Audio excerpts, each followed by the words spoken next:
Many business owners believe that the reason that clients don't buy from them is because of price or the competition or the economy. But the real reason is far simpler than that.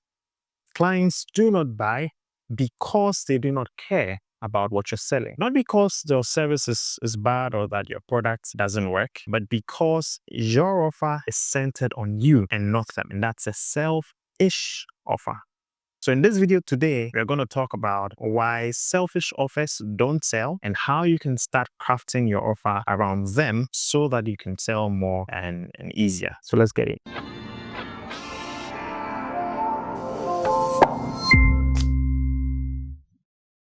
So to understand this concept properly, we'll break this video into 4 sections. The first one being what a selfish offer looks like, and then we'll talk about why exactly clients do not care. Then we'll come to how exactly a selfish offers kill sales, and finally we'll look at what a client-centered offer does differently. So first, let's look at what a selfish offer really looks like. And we'll define what an offer is, and then we paint a good picture around what makes an offer a selfish one. So an offer is simply a promise of a transformation. Notice it's not details about your service or how your product works, but really it's a promise. A promise because your prospect is facing a current situation and they want to move from that situation by overcoming a certain problem to a new reality that they desire. So when you're given an offer, you are promising that you can be that conduit or that person that helps them transit from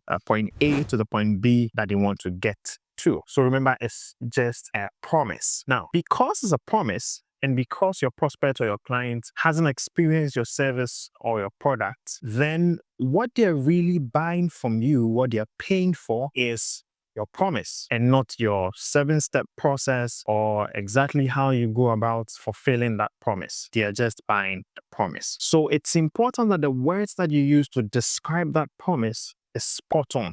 It needs to describe what they're desiring. It needs to talk about that future state they are picturing in their minds. The more you can describe that vividly, the easier or the faster that they buy. Remember, they're buying literally the words that you use to describe your promise. Okay, so what it means then is a selfish offer rather describes things around you and not the prospect. So when you emphasize too much around what you do or what you like or what you sell or what you are super proud of, the common word in there is you rather than them and what they are looking for. So some things you can use to spot as a selfish offer is when the person talks about their 10-step or their 12-step process.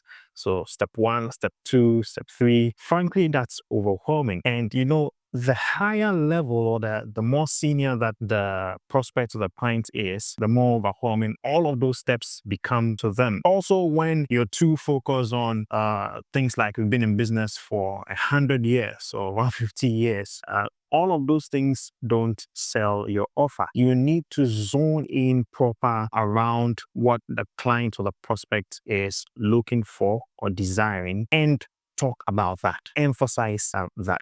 So that's how a selfish offer looks like. So it's easy to spot. Now, let's talk about why clients don't care and frankly never will when it's a selfish offer. The reason is basic human psychology. We like what we like, we want what we want, and we value what we value. So if I'm the one making the purchase, it's going to be about what I value and not necessarily what the vendor wants to sell me. So based on that, clients don't buy services, they don't buy products. Then what they do buy is outcomes, results. They buy progress or relief or convenience, things like this. That is what clients or prospects are interested in. So remember, when your offer is then clients do not care. And based on that, they will not buy. So the more that your offer talks about you, the lower that the perceived value around it is. The more that your offer can talk about their world and what they are looking for, the higher the perceived value. Once it's what I want, that is what I value. So then it's going to have a high level in my mind. It's going to be top of mind. Is what I want to do or accomplish. Now, let's talk about how exactly selfish offers kill sales, right? So we'll talk about 3 points. The first one being when the offer is a selfish one centered on the vendor or the seller rather than the client or the prospect, then what you see is that the vendor is getting the prospect to do all the mental work. What does that mean? Because you are emphasizing your processes, you're talking about yourself and how long you've been in business and the process you will go through to accomplish whatever it is, and more about details around your service or your product, then in a client's mind, you've not made it simple for them to desire what they desire and to live in how great it's going to be when you finally transition them from the problem they are facing to the solution that they want. So it becomes very confusing as you're speaking on, as you're giving them documents and whatever it is. You are getting them to connect the dots by themselves. And it's always so confusing for them. Based on that, they do not go ahead to buy. So that's the first one, is that you get the clients to do the mental work themselves. Okay, then the second one is that when an offer is a selfish one, then it attracts price-sensitive clients. So price-sensitive clients are simply clients who are overly concerned about the amount they need to part ways with rather than the value they can get from the service or the product. Now, when the offer is selfish and is centered around you, then the only thing these prospects can compare on is the number, the money, the price. Let's think about this. If you have a dire medical condition and you need the help of a doctor or a surgeon to get out of it, the more painful that the problem is, the more that you're ready to pay to get it resolved. In that case, then nobody will be thinking about how much they need to part ways with. Everybody will be thinking about the value that they can get, the healthy states that they can get to, the elimination of this problem that is so painful to them. In fact, it goes as extreme as giving away all your life savings if the problem is that bad. So many times when the offer is a selfish one, then it means that you've not been able to center well on the client's problem, their world, and how painful that problem is. When you're able to do that, then the conversation moves from price and money to the value. It's more about, are you the one that can bring that transformation? If you are, the price is just the price. Now, the third point is that selfish offers trigger hesitation. What does that mean? So if you've ever been in this situation where the prospect or the client is in a limbo of maybe, so they cannot confidently tell you no, they've not been able to tell you a hard yes, and they're just in this middle position where it looks like they might move, they might not move.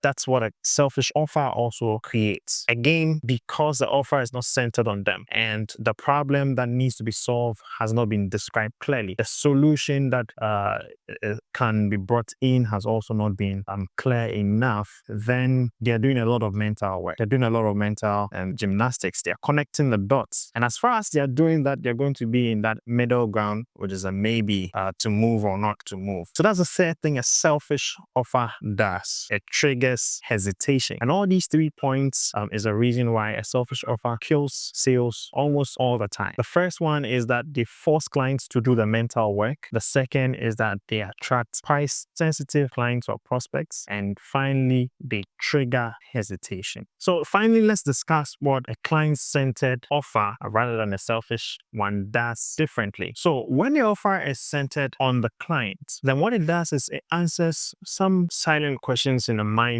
of the prospect or the client. 1, is this offer for me? Now, remember, everyone is different and unique in their own special way. So your offer cannot be for everyone. If it's for everyone, then it's actually for no one. So your offer then needs to be clear about who it's for and sometimes who is not for as well. If the person can see that they fall into that demographic or their interest aligns, then they start to think, okay, this offer might be for someone like me. Now, the second question it answers in the mind of the prospect is, does this person really get my problem? You know, the problem that you're solving is the most important thing when it comes to your offer. The more you can understand the problem that you're solving, the better you can solve it and present elegant solutions around it. So usually the prospect or the client is also silently asking themselves this question: do you really understand my problem? And the more that you can describe their problem and have a conversation and that connects really well to the problem that they are facing, the more they're going to believe that you are the best person to solve that problem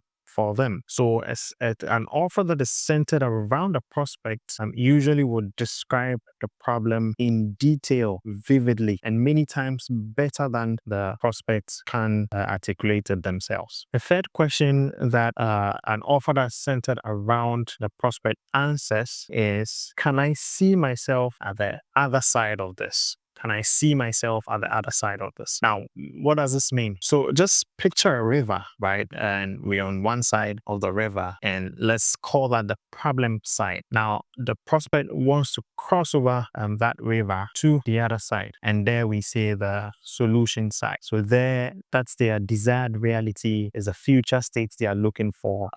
And they'll be delighted once they get there. Now, when you're transmitting your offer, your client needs to be able to enter that zone just through the conversations and the interactions with you. In their mind's eye, they need to see that, well, I can actually get to the other side of the river. And great offer does this excellently by getting the clients to picture how wonderful it's going to be when this problem that has been so painful is actually resolved. So that's one of the answers that your offer needs to silently answer as part of your materials or your sales conversations that you have with a prospect. So to summarize, the 3 questions that your offer needs to answer silently are: 1, is this offer for someone like me? Then 2, does this person really understand my problem? And the third one is, can I see myself at the other side of this? So to wrap up, we've talked about why clients